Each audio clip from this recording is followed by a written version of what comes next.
The fence had been there for 3 years. 12 miles of barbed wire stretched across the mouth of Black Mesa Canyon, with signs every quarter mile. Simple words, burned deep into weathered wood, private land. Turn back. And below that, in smaller letters that made riders lean forward to read, the owner has already killed enough men. Thomas Garrett built that fence himself. 62 years old, hands gnarled from arthritis, back permanently bent from 3 decades of violence. He'd been a cavalry scout, a Pinkerton detective, a town marshal in 4 different territories. The last job, Silver Creek, Montana, ended when he shot 2 bank robbers in front of their younger brother. The boy was 14. Garrett still remembered his screaming. So he took his savings, bought 600 acres of worthless canyon land in southern Arizona, and built a fence to keep the world out. The ranch sat at the canyon's dead end, where red rock walls climbed 300 feet on 3 sides. One way in, one way out. The fence crossed that entrance like a gate to another world. Beyond it, water, grass, 40 head of cattle, a solid cabin, and absolute silence. Garrett lived alone, not because he hated people. He just used up his tolerance for death. Every morning he woke at dawn, made coffee strong enough to strip paint, and sat on his porch watching the canyon entrance. Every evening he checked the fence line. Every night he slept with his gun belt hanging on the bedpost, just in case the past came calling. It came calling on a Tuesday in August. Garrett was mending a water trough when he heard them. 6 riders, moving slow through the scrub outside his fence. He recognized the formation immediately. Gang formation, with scouts flanking and a leader in the middle. His hand stopped working. His coffee sat cooling in the dust. They reached the fence and stopped. Read the sign. Then the leader, a broad man with a cavalry hat and 2 tied-down revolvers, leaned forward and spat. 62 years old, Garrett whispered to himself, too old for this. But his hands were already moving toward the cabin, toward the rifle, toward 3 decades of muscle memory that never forgot. The Kellerman gang. He knew them by reputation. Train robbers, mostly working the Southern Pacific line between Tucson and El Paso. 2 months ago, they'd hit a passenger car outside Lordsburg, killed a Wells Fargo guard, and a schoolteacher who tried to hide her students' luggage. The teacher's name was Anna Whitmore. She was 26 years old. Garrett knew because he'd read about it in a month-old newspaper. He'd stared at her photograph for an hour, remembering that 14-year-old boy in Silver Creek, and he'd made himself a promise. No more. He was done. The fence would keep him separate from all of it. Now Frank Kellerman sat his horse 40 yards from that fence, grinning. You see the sign? Garrett called out. His rifle rested against his shoulder, not aimed, not lowered. Neutral. Warning. We saw it, Kellerman said. Figured it was a bluff. Old man like you. It's not. We need water. Horses are dying. We'll pay. No. Kellerman's grin faded. That's inhospitable. That's intentional. There were 6 of them. Garrett studied each one with a cold assessment of a man who'd survived by counting bullets. Kellerman and his brother Wade, both cavalry trained. A Mexican vaquero with a scar running jaw to temple. Knife fighter, probably fast. 2 younger men, 18 or 20, with new gun belts and scared eyes. And 1 woman, maybe 30, riding like she'd grown up in the saddle. The woman worried him most. Women who rode with gangs like this didn't hesitate. You're Thomas Garrett, Kellerman said. It wasn't a question. Heard you were dead. Heard right. I am. We know what you did in Silver Creek. In Abilene. In that mess down in Sonora. Kellerman leaned forward. You killed 37 men, Garrett. Maybe more. That schoolteacher in Lordsburg? She never killed anybody. But here you are, living peaceful. And there she is, in the ground. Garrett's jaw tightened. The rifle moved just an inch. If you know what I did, then you know you should turn around. 6 against 1, Wade Kellerman said. Old man with arthritis against 6 healthy riders. The fence don't seem like much of a wall now, does it? There was a long silence. A hawk circled overhead. The wind moved through the canyon with a sound like breathing. Last chance, Garrett said. Right away. Frank Kellerman drew his revolver.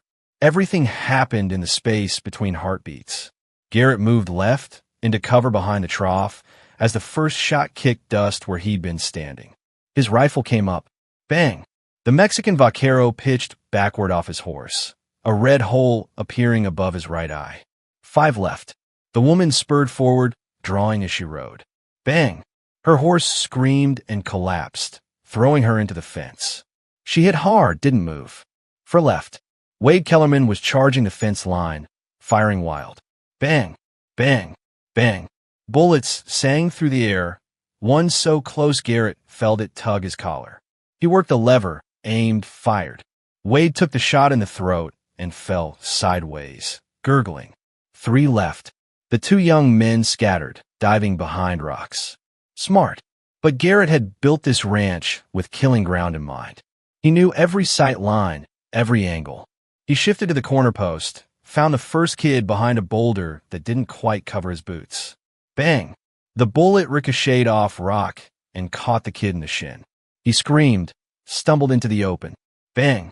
He stopped screaming. 2 left. Frank Kellerman had dismounted, using his horse for cover. The other kid was running, just running, flat out, back toward the scrub and safety.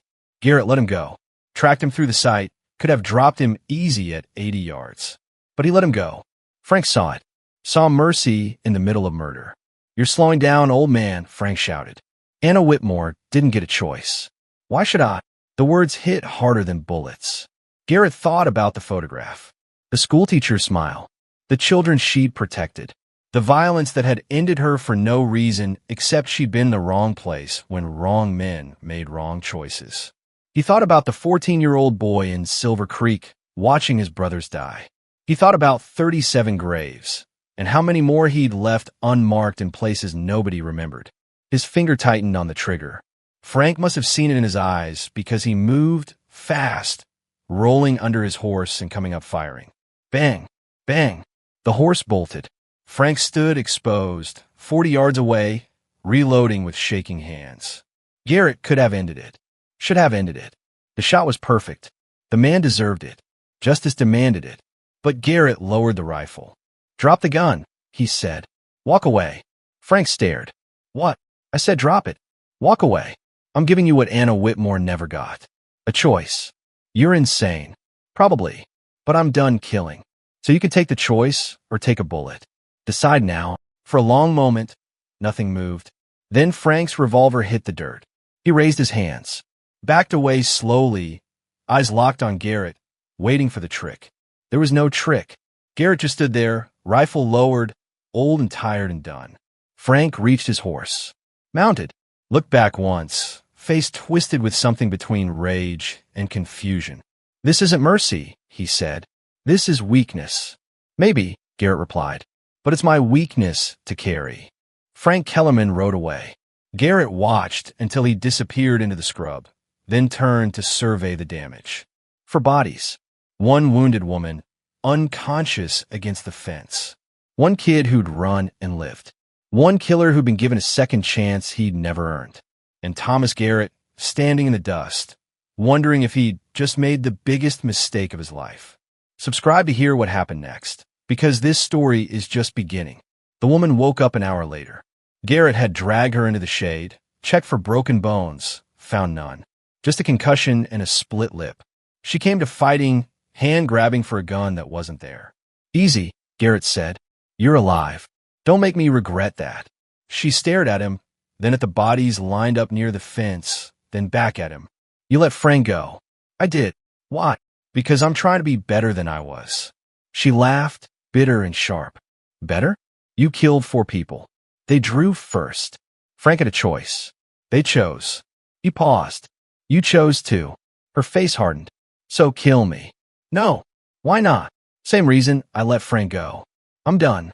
He stood, knees popping, back screaming. "Your name's Rachel. Rachel Kellerman. Frank's wife.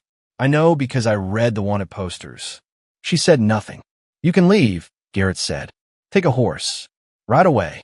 Where you can stay and help me bury these men. Your choice." She studied him for a long time. Then, slowly, painfully, she stood, looked at the bodies, at the fence, at the canyon beyond. "I'll help dig," she said. They buried them on the rise, overlooking the canyon. Garrett carved 4 wooden crosses, burned names into the wood. Juan Mendoza, Wade Kellerman, Christopher Hayes, Daniel Bishop. He didn't know if those were real names or aliases, but it didn't matter. Dead men deserve markers. Rachel worked in silence, moving like someone accustomed to pain. When they finished, Garrett said a prayer. Not for forgiveness, not for their souls, just simple words acknowledging they'd lived and now they didn't. What was Anna Whitmore like, he asked. Rachel blinked. What? The school teacher. You were there. What was she like? I wasn't part of that, Rachel said quickly. I stayed with the horses. But you were there. A long silence. Then she tried to bargain. Offered Frank her jewelry, her money, anything. Just begged him not to hurt the children. Rachel's voice cracked. He shot her anyway. Said she'd seen our faces. Garrett nodded slowly. And you stayed with him after that. Where else was I going to go? I'm a wanted woman. Banks, stagecoaches, trains. I've been riding with Frank for 6 years. There's no going back from that. There's always going back, Garrett said. It's just hard. He turned toward the cabin. You can sleep in the barn. There's food in the cabin. In the morning, you leave. And if I don't? He looked at her, really looked at her, saw the hardness that came from years of running, and underneath it, something else. Exhaustion, fear, a desperate kind of hoping. Then you work, he said. Ranch needs mending. Cattle need tending. Winter's coming. I could use help. He paused. But if you stay, you're not Rachel Kellerman anymore. That woman dies here, same as the others. You're somebody new. Boo, your choice. But choose careful. Names matter. She thought about it. About Frank riding away. About 6 years of violence. About Anna Whitmore's last moments. About how tired she was of running. Sarah, she said finally. My real name's Sarah Mason. Haven't used it since I was 19. Well, Sarah Mason, Garrett said. Welcome to the last fence. The first week was hard. Sarah worked like someone trying to outrun guilt, mending fence posts until her hands bled, mucking stalls until her back gave out. At night, she'd sit on the barn steps, staring at the crosses on the hill, crying without making a sound. Garrett left her alone, gave her space to grieve or repent or whatever she needed to do. He understood that kind of silence. If you're enjoying this story, hit that like button and subscribe. This is the kind of content I bring you every week. But on the 8th night, she knocked on the cabin door. Can't sleep, she said. Keep seeing her face. The school teacher. Garrett poured coffee. They sat on the porch, watching stars. It doesn't go away, he said. The faces. I've got 37 of them, and some nights they all show up. How do you live with it? I don't. I just keep breathing anyway. He sipped his coffee. The guilt means you're still human. It's the ones without guilt you have to worry about. Frank never felt guilty, Sarah said. Not once. Not ever. I know his type. I used to be his type. Garrett stared into the darkness. There was a boy in Silver Creek. His brothers robbed a bank. I killed them both right in front of him. He was 14 years old, screaming, and I just walked away, collected my pay, bought a drink. When did it change? Took 15 more years and 20 more bodies before I even asked myself that question. He set down his cup. Don't be like me, Sarah. Don't wait that long. She nodded. They sat in silence, two broken people trying to build something better from the wreckage. 3 months passed. Fall turned the canyon gold and red. Sarah learned to rope, to brand, to deliver a breech calf. She stopped crying at night, started smiling during the day, changed in small ways that added up to something new. Then the marshal came. His name was Clayton Ross, out of Tucson. He rode up to the fence on a cold November morning, badge gleaming, 3 deputies behind him. Garrett was expecting him, had been expecting him since the day he let Frank Kellerman ride away. Thomas Garrett, Marshal Ross said, been a long time. Not long enough. I'm here about the Kellerman gang. Found some bodies up in the hills, about 3 months old. Tracker followed the trail here. For dead, 1 escaped, 1 missing. He looked past Garrett, toward the cabin where Sarah was watching from the window. Where's Rachel Kellerman? Never met her, Garrett said. Don't lie to me, Thomas.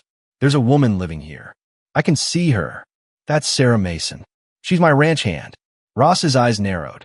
Sarah Mason is a wanted fugitive. Rachel Kellerman is a wanted fugitive. Mighty convenient they've got the same build, same age, same... Rachel Kellerman is dead, Garrett said flatly. There's a grave on that hill. You're welcome to check. And there was. A fifth cross, added a week after the gunfight. Rachel Kellerman died August 1888, buried next to the men she'd ridden with. Marshal Ross rode up to check. Came back frowning. This is a dangerous game you're playing, he said. No game. Just facts. Rachel Kellerman crossed my fence. She didn't cross back. What happened after is none of your concern. The law. The law wanted her dead or alive. She's dead. File says deceased. Your jurisdiction ends at that fence line, Clayton, and you know it. They stared at each other. Old men who'd seen too much, arguing over a line in the dirt. Finally, Marshal Ross sighed. If I find out you're lying, you won't. Because I'm not. Ross turned his horse. Look back once. You're getting soft, Thomas. Maybe, but I'm sleeping better. The marshal rode away. Sarah emerged from the cabin, face pale. He knew, she said. He knew. He just chose different. Garrett smiled, small and tired. Turns out I'm not the only one trying to be better. Winter came hard. They worked together, feeding cattle, breaking ice on water troughs, keeping the cabin warm. Sarah learned to shoot, not for violence, but for hunting. They talked on cold nights, sharing stories of who they'd been and who they wanted to be. Spring arrived with new grass and new hope. And then, on the first warm day of April, a rider appeared at the fence. Frank Kellerman. Garrett saw him first, stood slowly, hand moving toward his rifle. Sarah saw the movement, turned, froze. Frank sat his horse at the fence line, looking at the crosses on the hill, looking at the grave marked Rachel Kellerman. His face was different, thinner, haunted. I'm not here for trouble, he called out. Then what are you here for? Garrett replied. To apologize. Frank dismounted, hands visible, no weapons drawn. I rode for 6 months thinking about what you said. About choices. About Anna Whitmore. He walked closer, slowly. I turned myself in 2 weeks ago. In Lord's book. Told him everything. The robberies, the killings, all of it. Garrett said nothing. They're going to hang me, Frank continued. Trial's in a month. But I needed to come here first. Needed to see. He looked at Rachel's grave. At the woman standing beside Garrett, alive and different. Recognition flickered in his eyes. Rachel, he whispered. Sarah, she corrected. Rachel died here. Frank stared at her. At Garrett. At the ranch that had somehow redeemed what he'd thought was beyond redemption. You gave me a choice, Frank said to Garrett. Nobody ever did that before. And it took me 6 months to understand it wasn't weakness. It was the hardest thing you could have done. He paused. Thank you. Garrett nodded once. Will you fight the hanging? No, I earned it. Anna Whitmore deserved justice. So do the others. Frank turned toward his horse. But I wanted you to know, both of you, that the choice mattered. That it changed something. He mounted, rode away. They never saw him again. The newspaper came a month later. Frank Kellerman, hanged in Lordsburg for murder and robbery. His last words were an apology to Anna Whitmore's family. Sarah cried when she read it. Not for Frank, but for the man he'd almost become. The years passed. Sarah stayed. They worked the ranch together, built something good from the ashes of who they'd been. She married a rancher from the next valley over, a widower with 2 kids who needed a mother. Garrett walked her down the aisle, proud as any father. He grew older, slower. The arthritis got worse. But the nightmares came less frequently. On a spring morning in 1895, Thomas Garrett died in his sleep. He was 70 years old. They buried him on the hill, next to the others, with a simple marker, tried to do better. Sarah visited his grave every month, brought flowers, told him about her children, her life, the peace he'd given her. The ranch still stands today. The fence is mostly gone, reclaimed by weather and time. But the crosses on the hill remain, weathered and worn, marking the place where violence ended and something better began. In the Old West, the line between justice and mercy was thin as a fence wire. Thomas Garrett and Sarah Mason found that line, crossed it, and discovered that sometimes the hardest choice is the one that lets people live. Would you have given Frank Kellerman the same chance? Have you ever had to choose between justice and mercy? Drop your thoughts in the comments below. And if this story moved you, hit that like button and subscribe for more tales from the frontier, where every choice mattered and every consequence lasted forever. Thank you for watching. Until next time, remember, the best fence isn't the one that keeps people out. It's the one that gives them a reason to turn around.